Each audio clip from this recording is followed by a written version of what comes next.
Hari ini kita mulai langsung dengan memanggilkan Ephraim dari change.org untuk menjelaskan mengenai survei yang dikerjakan bersama Army juga yang Army mengisi ya. Silakan Mas Ephraim. Oke, halo semuanya. Sebelumnya suaraku kedengeran jelas nggak ya? Kedengeran sih. Udah, oke, sip. Kalau gitu, oke, aku mau share screen juga ya, sebentar.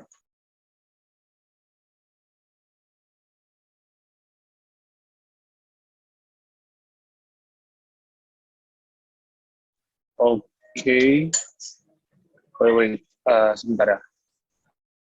Maaf kebiasaan ya, lagi apa? Online kayak gini, suka lupa. Oke, wait.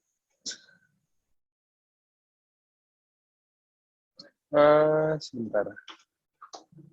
Oke. Oh, kok nggak bisa ya? Bentar. Oke ya. Coba.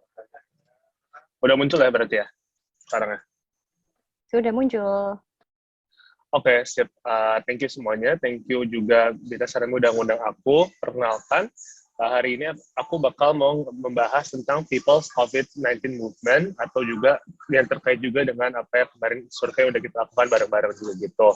Sebenarnya mungkin dari aku mau terima kasih juga on behalf of Change.org Indonesia, juga kawal COVID-19, dan juga dari katadata.id, karena teman-teman waktu itu udah sempat mengisi survei kita, karena itu lumayan, nanti aku juga bakal jelasin kayak how much itu udah kayak menambah dan segala macam gitu.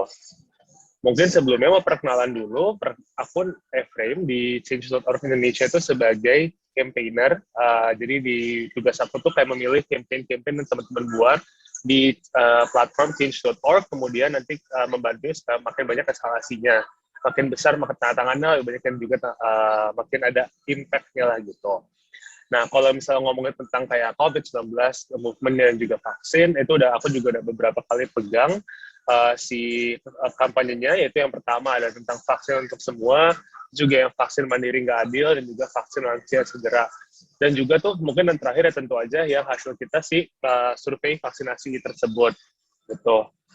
Nah, mungkin kalau teman-teman lihat kayak kan kita lagi gara-gara online ini, cuma tetap aja if you can see kayak a lot of people are still doing apa ya, kayak menyuarakan perubahan, menyuarakan kayak permintaan mereka segala macam. Bahkan jadi kayak di Change.org Indonesia sendiri kita tuh kayak punya sebuah movement page in which di sini tuh kita ada semua petisi-petisi yang isinya tuh tentang COVID-19. Namanya tuh ini yang lawan COVID-19 ini. Yang totalnya tuh ada untuk dari berbagai petisi ada totalnya tuh 1,7 juta tanda tangan. Jadi kayak walaupun kita udah lagi di masa pandemi ini, bukan berarti orang-orang tuh untuk berhenti bersuara gitu. It actually adds a lot more people, kayak memudahkan orang-orang untuk bersuara gitu. Karena ya udah online, kita nggak bisa kemana-mana. Tetap aja jadi kayak ada ya ini 1,7 juta tanda tangan dari seluruh Indonesia tentang petisi-petisi yang terkait dengan COVID-19. Misalnya apa aja? Mungkin kalau teman-teman familiar ada petisi ini tentang apa? Gratiskan vaksinasi COVID-19. Kan dulu mungkin tahun lalu teman-teman ingat kayak sempat ada yang namanya apa ya? Rencana kalau vaksin itu bakal berbayar kan untuk 70% masyarakat, kemudian 30% bakal ditanggung BPJS. Terus dibikin nih sama Pak Zulfikar Amir, mungkin kalau teman-teman sempat dengar juga, dia yang pengajar di NTU Singapura, terus dia bikin petisi nih minta ke Pak Jokowi, terus setelah itu akhirnya udah nih kita menang nih kan gitu dengan 11.000 pendukung petisi. Kemudian juga ada nih dari Pak Pandu Riono, mungkin kalau teman-teman juga sempat kenal atau sempat dengar mungkin kalau di sosmed suka muncul nih Pak Pandu Riono, Dr. Pandu Riono, epidemiolog dari UI gitu. Itu juga bikin petisi tentang minta supaya lansia itu segera divaksin, karena dulu tuh kalau teman-teman ingat awalnya cuman baru itu doang nakes nih waktu setelah Januari setelah Pak Jokowi divaksin itu masih kayak nakes doang yang divaksin, tapi lansia yang rentan itu belum. Akhirnya kayak Pak Pandu bikin petisi, terus juga akhirnya dia menang juga kan gitu. Kemudian ada juga dari koalisi vaksin untuk semua, itu yang mereka bikin supaya vaksin mandiri itu nggak ada, yang vaksin berbayar gitu. Ya, kan mungkin teman-teman juga udah sempat dengar kayak kayak katanya tahun depan mungkin bakal berbayar apa segala macam. Nah, lewat di sini juga udah diminta supaya jangan sampai ada yang namanya vaksin berbayar gitu kan. Karena nggak adil, nggak semua orang bisa membayar dan segala macam. Walaupun it's still in progress dan sekarang tuh masih belum mencapai kemenangannya gitu. Tapi kalau misalnya kita ngomongin tentang si vaksinasi itu sendiri, kayak I think it's important for us to see from what people are thinking about gitu kan. Apa sih kira-kira pendapat masyarakat tentang vaksinasi COVID-19 di Indonesia gitu. Nah inilah yang kita mau coba kemarin tuh, mau coba cari tahu lewat survei kita bareng Kata Data Insight Center, Kawal COVID-19, dan juga Change.org. Jadi kita melakukan survei ini secara online, jadi karena bentuknya online, jadi memang mungkin ada bias-bias tersendiri ya di hasil surveinya, karena mungkin karena online dia nggak bisa untuk mencakup seluruh daerah di Indonesia. Walaupun begitu, secara domisili dan juga jenis kelamin dari setiap pengisi survei itu lumayan proporsional lah gitu. Kayak misalnya kalau kita lihat domisili respondennya, oke, mungkin paling banyak ada di Jawa, tapi itu sesuai juga dengan perbandingan itu sesuai juga dengan apa yang ada perbandingan yang dari si BPS gitu. Jadi memang kan kita kebanyakan orang ada di Jawa, kemudian 10% itu ada di Sumatera, responden kita Kalimantan, Sulawesi, dan terakhir ada di Maluku dan Papua. Total itu ada 8.299 responden, itu yang secara bersih, itu juga pasti teman-teman salah satunya ya, berarti mungkin kalau teman-teman sempat isi, dan kebanyakan yang isi adalah laki-laki, itu sebanyak 51%, dan perempuan 47%. Kemudian kalau kondisi ekonominya ini juga penting, sebenarnya itu kebanyakan yang isi di sini itu adalah mereka yang memiliki pendapatan di atas 6 juta per bulan. Walaupun sebenarnya ini yang kenapa tidak aku bilang biasa di sini, karena secara umum social economic status di Indonesia itu sebenarnya kan di antara 4 juta sampai di bawah 2 juta kan sebenarnya gitu. Jadi mungkin hasilnya tuh bakal rada bias ke sebelah sana, karena kita juga bentuknya tuh untuk online. Dan mungkin pengisi surveinya itu banyak yang umur 25 tahun sampai 44 tahun, dan juga 18 tahun, 24 tahun itu lumayan banyak. Dan mungkin teman-teman juga masuk ke dalam kategori umur yang ini. Gitu. Nah, terus kalau kita lihat hasilnya, itu sebenarnya ini juga mungkin tergambar juga di teman-teman. Kayak 8 dari 10 responden vaksin, survei vaksin kita tuh bilang mereka udah divaksin. Jadi, dan mereka tuh mau divaksin karena apa? Karena yang pertama mereka merasa ini adalah sebuah tanggung jawab. Jadi kebanyakan orang tuh lumayan altruis gitu. Kayak mereka ingin divaksin karena, oh ya nih, ini tanggung jawab gue sebagai warga negara Indonesia untuk membasmi COVID-19. Jadi mereka mau divaksin. Tapi juga ada a big proportion of it, itu kayak mereka juga pengen divaksin untuk melindungi keluarga. Jadi kayak memang jadi lebih banyak keinginannya itu untuk membantu orang lain juga, bukan cuma untuk membantu diri sendiri gitu. Jadi ini yang kebanyakan dari hasil survei kita gitu. Kemudian sayangnya ini sih, kayak 4 dari 10 responden itu nggak mau divaksin sebenarnya. Kenapa? Nah, jadi tuh 70% bilang kayak, ya udahlah, kalau imun gue kuat, gue nggak perlu divaksin gitu. 70% dari yang nggak mau divaksin ini ya gitu ya, belum divaksin dan nggak mau divaksin. Ya udahlah, mereka nganggap ya udah, imun gue kuat kok, jadi nggak usah divaksin juga nggak apa-apa. Terus juga ada yang bilang 61% ini mereka pernah positif COVID-19. Nah, mungkin ini juga kenapa besar banget angkanya, karena kita kan waktu itu survei itu diadakan waktu kita lagi ada second wave ya, yang kita bulan Agustus yang lagi tinggi-tingginya, dan makanya kenapa kan orang-orang juga lagi banyak kena, jadi mungkin mereka berpikir kayak, oh ya udah, gue udah kena, gue nggak usah divaksin gitu. Dan yang terakhir itu juga lumayan banyak tuh, kayak 53% tuh nggak percaya sama vaksin COVID-19 gitu, atau vaksin secara general. Jadi kayak mereka nggak mau divaksin karena kayak udah nggak percaya aja. Tapi one thing that is very interesting adalah kayak sebenarnya di hasil survei kita nggak terlalu banyak orang yang mempermasalahkan agama gitu. Biasanya kan kayak kehalalan apa segala macam itu nggak gitu. Jadi alasan mereka untuk nggak mau divaksin. Lebih banyak orang tuh nggak mau divaksin ya itu karena mereka merasa imunnya kuat, pernah positif, atau juga mereka nggak percaya sama vaksin itu sendiri gitu. Nah, ini juga beberapa yang interesting atau temuan yang menarik tuh adalah ternyata kebanyakan orang tuh mendapatkan sumber informasi mereka tuh dari medsos organisasi kemasyarakatan atau bisa juga kayak universitas, sekolah gitu untuk sumber utamanya tentang vaksin COVID-19. Jadi kayak mungkin kalau teman-teman kayak follow di Instagram tuh kayak kalau COVID, lapor COVID, atau kalau misalnya juga pandemic talks mungkin ya, ini juga rame, itu jadi kayak sumber utamanya gitu.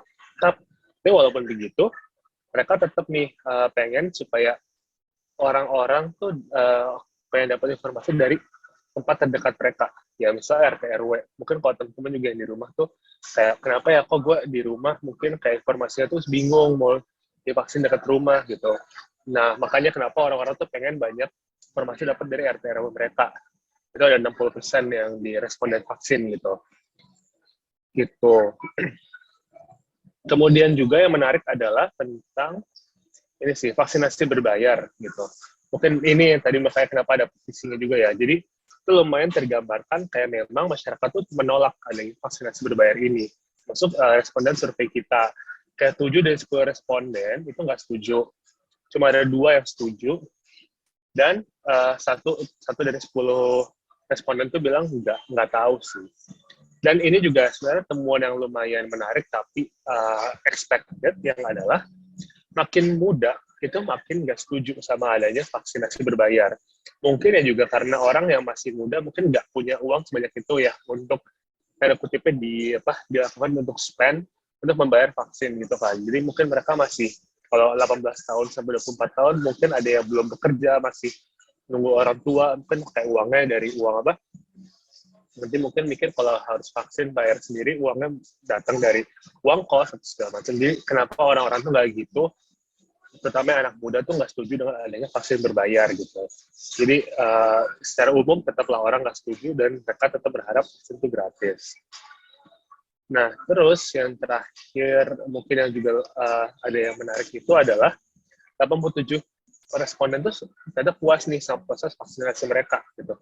Itu a very big amount of number ya teman-teman. Jadi kayak mayoritas dari responden vaksin kita yang berarti kayak mayoritas itu ya yang tadi orang-orang yang direpresentasikan itu mereka tuh puas dengan proses vaksin kayak ya proses kayak kita masuk mungkin mendaftar apa segala macam gitu itu mereka nggak ada masalah lagi gitu buat mereka.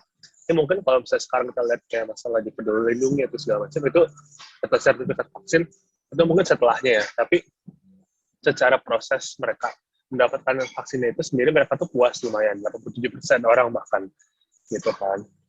Dan kurang lebih itu persebaran di seluruh pulau pun juga sama. Jadi nggak ada yang kayak misalnya, oh iya orang di Jawa tuh lebih puas, atau kayak orang di Sumatera nggak sepuas itu. Jadi kurang lebih mereka tuh sama semuanya. Dan walaupun 87% bilang mereka tuh puas, tapi tetap ada yang nggak puas sebenarnya gitu. Dan kebanyakan tuh yang nggak puas karena ini, kayak mayoritasnya tuh karena ketika mereka mau vaksin, panjang banget nih misalnya kayak antriannya terus tempat vaksinasi mereka mungkin ramai apalagi kayak waktu itu kan ketika kita semua orang kayak aduh pengen buru-buru vaksin apa segala macam gitu kan jadi kayak itu bikin mereka nggak puas kemudian mereka merasa kayak nggak ada nih ketika udah rame nggak bisa jaga jarak gitu jadi kayak protokol kesehatan itu penegakannya kurang oke gitu dan ada juga yang kayak merasa oke proses vaksinasi nggak teratur nih dan ada yang mungkin juga bahkan sampai nggak kebagian. Kemudian mungkin tadi aku bilang sertifikat vaksinnya itu yang ada di Peduli Lindungi misalnya itu nggak bisa didapat gitu. Nah itu mungkin juga yang harus memang dilakukan oleh itu ya harus diperbaiki gitu. Jadi kayak ketika ngadain program vaksinasi ya jangan sampai kita tuh kayak tempatnya ramai tapi nggak ada jaga jarak dan juga vaksinnya tuh kuotanya kurang gitu atau nggak sesuai dengan ekspektasi orang yang bakal datang. Gitu. Sebenarnya masih banyak lagi hasil-hasil surveinya bisa di teman-teman baca juga. Nanti aku akan kasih linknya. Tapi kalau dari semua itu sebenarnya apa sih artinya kayak what does it mean gitu. Yang pertama tuh it's very important for us to voice out our concerns gitu sih. Jadi kalau dari hasil survei tadi kan teman-teman bisa lihat ya kayak ada banyak banget ternyata sebenarnya tuh oke, ada orang-orang puas tapi ada beberapa juga yang memiliki masalah gitu kan.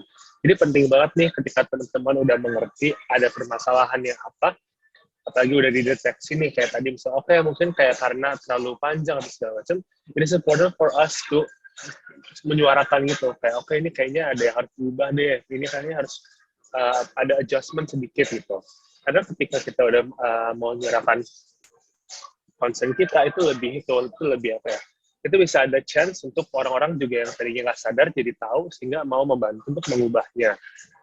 Kemudian juga it means that kita harus mengajak terus nih, terutama kalau kita ngomongin vaksinasi ya gitu. Karena ya walaupun karena kayak tadi kan misalnya tadi ada yang dibilang kayak ya nggak mau divaksin karena merasa mereka tuh imunnya kuat gitu. Nah tetap kita harus mengajak ya, ayo nih mumpung ada kesempatannya, mumpung lebih gratis, diajak terus gitu. Dan yang terakhir adalah mungkin ini juga yang penting kayak people's voices atau suara kita tuh works gitu. Kayak ketika kita udah kayak oke, tahu nih apa ada masalahnya dan kita mau do something about it dan kita menyuarakannya, it actually can help a lot of people gitu. Kayak misalnya kenapa mungkin kalau misalnya dulu tetap skema vaksinasi itu tetap berbayar, 70% berbayar, 30% nggak berbayar, mungkin orang-orang sekarang nggak bakal nih kayak sampai berapa kemarin tuh udah sekitar hampir 50% orang tervaksinasi gitu. Karena ya mungkin ya kayak tadi, buktinya orang-orang pun nggak setuju kan gitu. Tapi ketika kita bersuara dan memang kayak kita diubah kebijakannya, ternyata it works gitu. Itu menunjukkan hasil. Kayak sekarang mungkin kayak kasusnya masih rendah dan segala macam gitu. Dan kayak misalnya mungkin kalau lansia misalnya nggak buru-buru divaksin, mungkin ya walaupun sekarang juga masih angkanya masih lumayan rendah ya teman-teman kalau lansia. Jadi kalau misalnya teman-teman punya anggota keluarga yang lansia, you guys can ask them atau mengajak mereka untuk divaksin dan supaya mendapatkan yang gitu sih. Dan ya, maksudnya jangan, it works aja sih, kayak our voice works, dan jangan khawatir untuk kayak tetap bersuara gitu, especially to voice out the concerns that we have. Dan terakhir, kalau misalnya teman-teman mau lihat hasilnya lebih lanjut untuk di survei vaksin tersebut, teman-teman bisa buka di change.org/survei vaksinasi Indonesia. Nanti ada penjelasan yang secara lebih mendalam terhadap hasil surveinya kita, apalagi mungkin yang teman-teman juga udah isi kemarin. Nah, teman-teman bisa tahu lebih lanjut juga apa yang hasil dari orang lain juga yang udah mengisi survei yang sama dengan teman-teman. Mungkin dari aku segitu aja. Nanti kalau misalnya ada pertanyaan boleh di sesi Q&A kalau ada ya. Iya, terima kasih Kak. Oke, nanti selanjutnya kalau kalian udah ada pertanyaan, kalau kalian mau nulis langsung kepikiran dan pengen nulis di kolom chat juga boleh, tapi nanti kita akan ada sesi khusus buat pertanyaan. Selanjutnya langsung ke Indomie Sehat, jadi nanti kalian bisa tahu gimana sih, kan udah banyak nih acara yang mulai offline, kemudian sekolah juga udah mulai tatap muka, dan bahkan BTS udah mulai konser. Jadi gimana kita bisa bersiap biar kalau ada acara-acara offline seperti itu, kita bisa udah siap nih menanganinya dan apa sih langkah kita biar tetap sehat. Silahkan, Indomie Sehat.